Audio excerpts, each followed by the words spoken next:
Бүгін Жамбыл аудандық мәдениет үйінде нөмір 1 мектеп лицейінің бірлестігімен қос алыптың рухани мұрасы атты үлкен шара өтуде.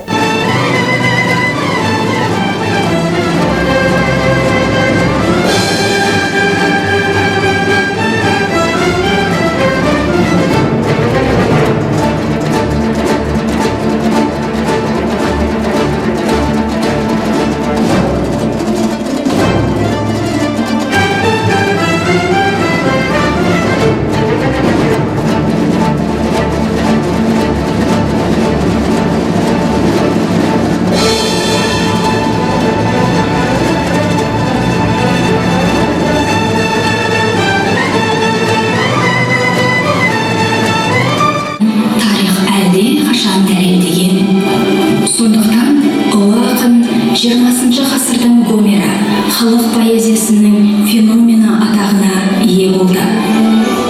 Жамбыл жайлы бір ауыз сөз айтып мақала жазбаған әдебиетші, журналист кем-де-кем.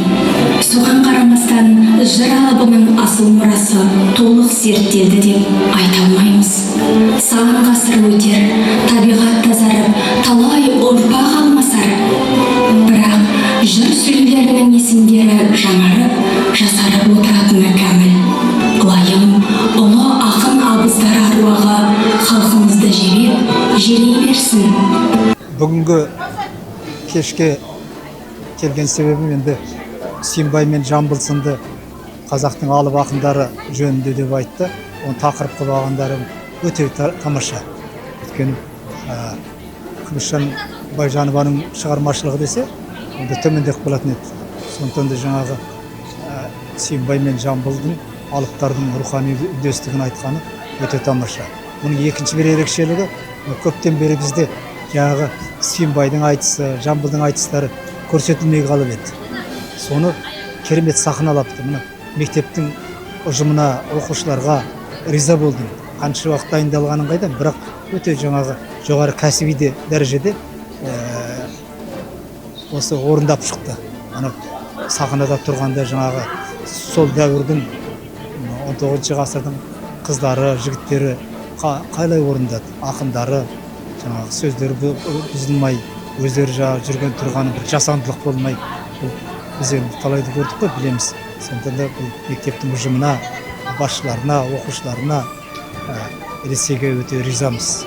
Әбден ысылған екен әлі. Соған қарап, енді осы жұмыстың басы қасында осы ұйытқы болып отырған Күмісжан Құдайберген қызы, қазақтың үлкен журналисті, қабырғалы қаламгері, үлкен тұлғасы.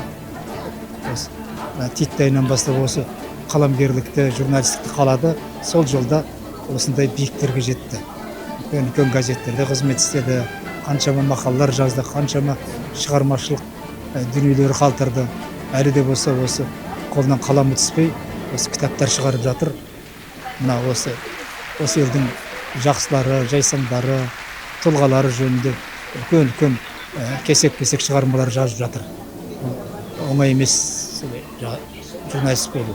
Сондықтан да Күмісжанға әрқашанда биіктен көріне бер, табыстан табысқа жете бер демекпін.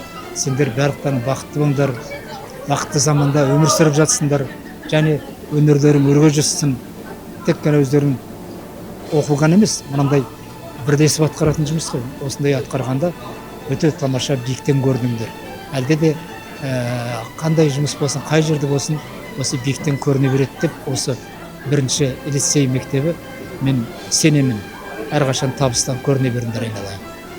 Енді жаңа естіп жатсыңдар, көрермендердің өзі баға беріп жатыр. Менің енді баға бергенім өте керемет. Жаңа айтты ғой, академиялық драма театрдың әртістерінде жұмыс істеді деп. Нағашыбек Қапалбек ағаларың айтты ғой.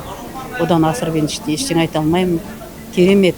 Мен ойлаймын, енді сендер осы беттерінен таймаңдар. Сендердің араңнан дарынды, дара бір керемет тұлғалар шығатын сияқты. Мына мектептің ұжымына, мұғалімдеріне үлкен рахмет. Мектептің директоры Гүлфайыр апаларыңа үлкен рахмет. Бұл енді сендер енді көрдіңдер Сүйінбай мен Жамбылдың кім екенін, қандай адам екенін, қандай айтыстарға қатысқанын. Мысалы Сүйінбай мен Қатағанның айтысы деген ол тарихи, ол айтыстың ең шыңы. Міне ол қай ғасырда өтті? Қазір 21 ғасыр, бірақ дәл сондай айтыс әлі күнге дейін болған жоқ. Ол мысалы қазіргі міне халықты қазір айтып жатырмыз ғой, бізге бірлік керек, ынтымақ керек деп. Сол кезде Сүйінбай бабаң сол ынтымақты жылаған, бүткіл алашымен мақтанған. Қалай ол жаңағы кімді, Қатағанды жеңген, сондай өзінің елінің жұртымен, алашымен мақтанған, әр руымен мақтанған, сондай көкірегі кең, сондай биік тұлға екенін көрсеткен айтыстың алтын діңгегі деп Сүйінбай бабаңа Мұхтар Әуезов сол кезде баға берген. Сол бағадан ол кісі түскен жоқ әлде. Жамбыл бабаң ол кісінің шәкірті, өзің білесің. Жамбыл бабаң менің пірім Сүйінбай, сөз сөйлемен Сүйінбай деп соңғы күніне дейін осы Сүйінбай бабасына сеніп өткен.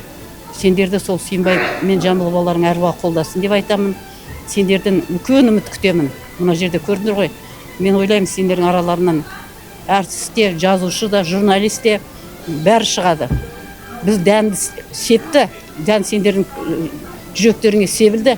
Сол дән өсіп, жетіліп, осы ауданның енді бір 20-30 жылда осы сахнада сендердің шығармашылық кештерің өтетініне мен кәміл сенемін. Рахмет бәріңе.